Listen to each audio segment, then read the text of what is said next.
एक गांव में एक व्यक्ति रहता था, बड़े धैर्यपूर्वक सुनना, बड़ा कंजूस था, बहुत कंजूस था। कभी कोई पूजा पाठ नहीं, कभी कोई दान लेने के लिए आ जाए तो उसे भी कभी दान नहीं देता था, कुछ नहीं देता था। तो एक दिन पत्नी ने कहा, वो प्रभु ऐसा है, वो कुछ घर की सामग्री खत्म होगी, उसे ले आओ। बोले नहीं नहीं, कुछ नहीं, घर में दाल चावल बनाओ और आराम से पाओ, बहुत कंजूस। तो पत्नी ने बोला कि अब मैं इसके साथ में बंध गई हूँ तो इसे तार देती हूँ। देखो, पत्नी के आगे लिखा जाता है धर्म पत्नी। कभी आपने लिखा देखा पति के आगे धर्म पति? बताइए, आपको पता है धर्म पत्नी क्यों कहा जाता है? धर्म पत्नी इसलिए कहा जाता है सज्जनों, क्योंकि पति बाहर जाकर के झूठ भी बोलेगा, नाना प्रकार की बातों को करेगा, फिर धन कमा करके लाएगा, तो वो धन किसको देगा? अपनी पत्नी को या अपनी माँ को? किसे देगा पैसे? अपनी पत्नी को देगा या अपनी माता को देगा। ये स्त्री का धर्म है कि उस धन का सदुपयोग करे। आपको पता है दान किसे कहते हैं?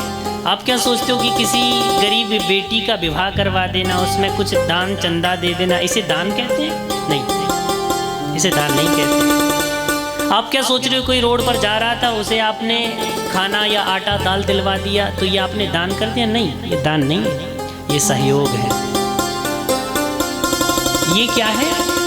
सहयोग, ये दान नहीं है। बोले महाराज फिर दान किसे कहते हैं? दान कहते हैं सज्जनों, गाय के लिए जो चारा दिया जाए उसे दान कहते हैं। किसी ब्राह्मण के लिए यदि कोई वस्तु आप दे रहे हैं तो उसे दान कहते हैं। किसी संत के लिए यदि आप दे रहे हैं तो उसे दान कहते हैं। अन्यथा किसी के बेटी के विवाह में, किसी भी वस्तु में आप यदि किसी का सहयोग कर रहे हो तो वो दान नहीं है, वो आप अपनी श्रद्धा से उसका सहयोग कर रहे हैं। एक बार प्रेम से बोलो राधे राधे। तो महाराज वह दानचंद पत्नी ने कहा, प्रभु आप वैसे तो कभी कुछ खर्च करते नहीं हो, एक काम करो, यहाँ से 12 किलोमीटर गंगा जी हैं और आप गंगा जी चले जाओ, गंगा जी में डुबकी लगाओ, कम से कम गंगा जी में नहाओगे तो आपका शरीर तो पवित्र होगा। क्या कहा? बोले आप गंगा जी चले जाओ। तो दानचंद बोला चल तू कहती है तो एक बार चला जाता हूँ। दानचंद जाकर के बस के स्टैंड पे खड़ा हो गया, बस आई, बस में बैठा।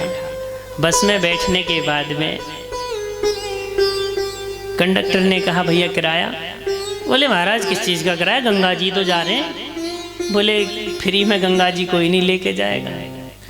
बोले जब किराया नहीं दोगे तो हम लेके नहीं जाएंगे। बोले हमें उतार दो, हम पैदल पैदल आ जाएंगे। इतना कंजूस कि किराया भी ना दिया, बस में से उतर गया, पैदल पैदल पैदल पैदल गंगा जी पहुंचा।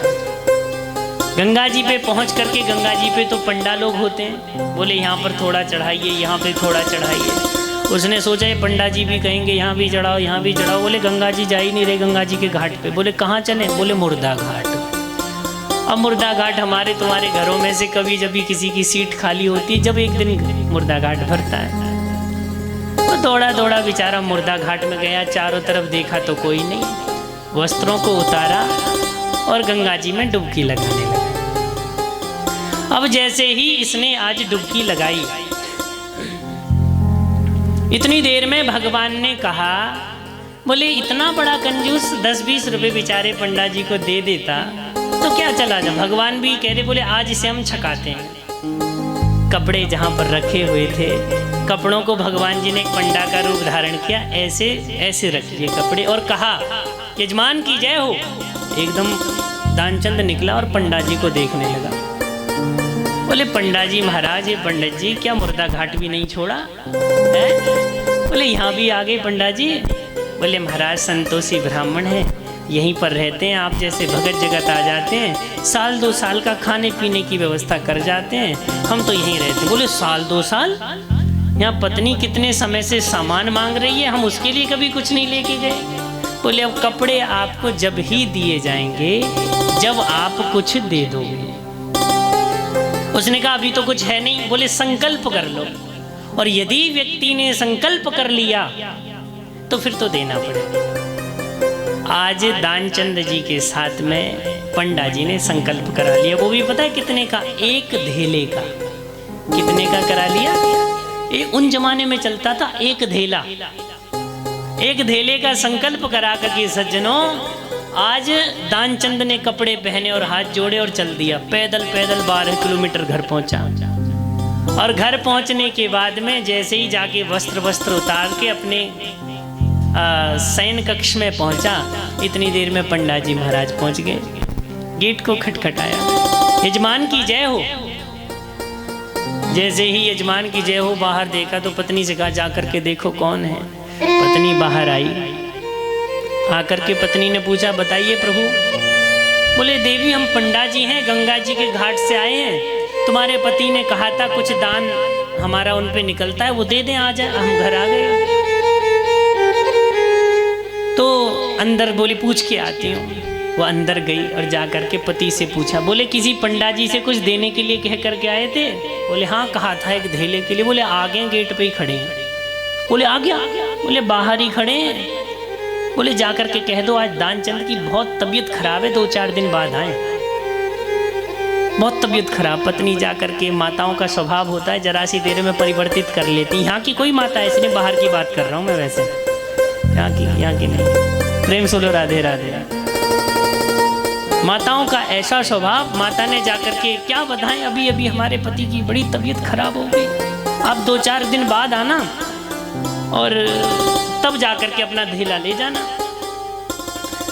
इतनी देर में पंडा जी बोले संकल्प के अनुसार यदि हमारे परीक्षित यदि अस्वस्थ हैं तो हमारा धर्म बनता है कि हम उनके लिए पूजा पाठ करें और उनकी स्वस्थ होने की कामना करें। जब ऐसा कहा, बोले देवी आप दाल चावल यहीं ला करके दे दीजिए, हम यहीं चूल्हा बनाते हैं, यहीं खाएंगे और यहीं रहेंगे जब तक वो ठीक नहीं हो जाते। बोले दाल चावल? बोले 1 मिनट ठहरिए, हम पूछ करके आते हैं। बेचारी अंदर गई और अंदर जाकर के पूछा, बोले जा नहीं रहे ये और कह रहे हैं, बोले दाल चावल ले आओ जब तक यहीं रहेंगे। तो दानचंद बोला जाकर के कह दो ये दानचंद मर गया। जाकर के क्या कहा? बोले जाकर के कह दो दानचंद मर गया। पत्नी बोली शुभ शुभ बोलो, आप कैसी बात कर रहे हो? बोले सांस रोके पड़ा रहूंगा, उससे कह देना वो चला जाएगा, तब मैं अपना अंदर बैठा ही हूं। पत्नी अंदर बाहर गई, जाकर के बोली अभी अभी हमारे पति मर गए अभी। अब जैसे ही पंडा जी ने सुना तुम्हारे दानचंद मर गए, बोले अभी अभी मर गए। बोले देवी आप कहाँ घूमोगी कहती हुई, इससे अच्छा है पूरे गांव में मैं कह देता हूँ, तुम किस किस के घर जाओगी दानचंद। बोले रुको रुको, बोले अमित रूप प्रकटे ते ही काला। पूरे गांव में डौड़ी पिट गई, हल्ला मच गया, दानचंद मर गया, दानचंद मर गया। पूरा गांव इकट्ठा हो गया, सब लोग आ गए। दानचंद सांस रोके पड़ा हुआ। पत्नी रोए, छाती में हाथ दे दे के रोए, अरे ये मरे नहीं है। लोग बात कहें तुम्हारा ये वहम है, जाने वाला तो चला गया। पत्नी रोए, बार बार कहे अरे ये मरे नहीं है, ड्रामा कर रहे हैं। बोले देवी हर माता ऐसे ही कहती, जाने वाला तो गया। पत्नी बार बार यूं करके झकझोरे, अरे ड्रामा मत करो, ये तुम्हें ले जाएंगे, जला देंगे। दानचंद धेले के चक्कर में शांत पड़ा, एकदम सांस भी नहीं ले रहा है। लोगों ने दानचंद को नहलाया, वो नहा लिया। अब जैसे ही काटी को तैयार किया गया, उस पर कसा गया, वो बंद भी गया। लोग बाग लेकर के जाने लगे तो पत्नी ने कहा अरे इन्हें लेकर मत जाओ, ये वाकई में ही जिंदे हैं। लोगों ने कहा ये तो वहम है तुम्हारा, गई ये तो मन मन में पत्नी भी सोच रही कम मखत जावे तो चलो ही जाओ। हाँ, पति को ले गए, जाकर के उसे चिता पर रख दिया। रखने के बाद में अग्नि लगने का समय आया और पंडा जी महाराज जो भगवान के रूप में थे वो देख रहे हैं, बोले मर जाएगा लेकिन 1 धेला। पंडा जी महाराज दानचंद के कान के पास पहुंचे, लोगों से बोले तुम सब बाहर हटो, हमारा ये चेला है, हम इससे एक बार पूछ लेते हैं कि इसके कान में गुरु मंत्र दे दें। तो भगवान बोले आया हूं बैकुंठ से तुम हित नाता जोड़। बोले महाराज मैं भगवान हूं, बैकुंठ से आया हूं, आज मैं तेरे आगे हार गया, अपने भक्त के आगे भगवान हार गए। इतनी देर में इन्होंने दानचंद ने सोचा, बोले भगवान आए, तो एक आंख खोल के देखा वही पंडा जी। बोले अब तो मरे जा रहे हैं, अब तो छोड़ दो है। जैसे देखा वही पंडा जी, तो तुरंत कहने लगा, भगवान ने कहा मांग ले ओ वरदान कछु। बोले महाराज हे दानचंद, तेरी निर्मलता को देख करके, तेरे इस पात्रता को देख करके, तेरे इस सुहृदय को देख करके आज मैं तेरे आगे हार गया। मांग ले ओ वरदान कछु, तू कुछ वरदान मांग ले। तो बताया दानचंद ने क्या मांगा? बोला बस धेला दे ओ छोड़। क्या कहने लगा? बोले महाराज बस धेला छोड़ दो। अरे आज हम किसी चीज की विमुक्ति कर रहे हैं तो एक धेले की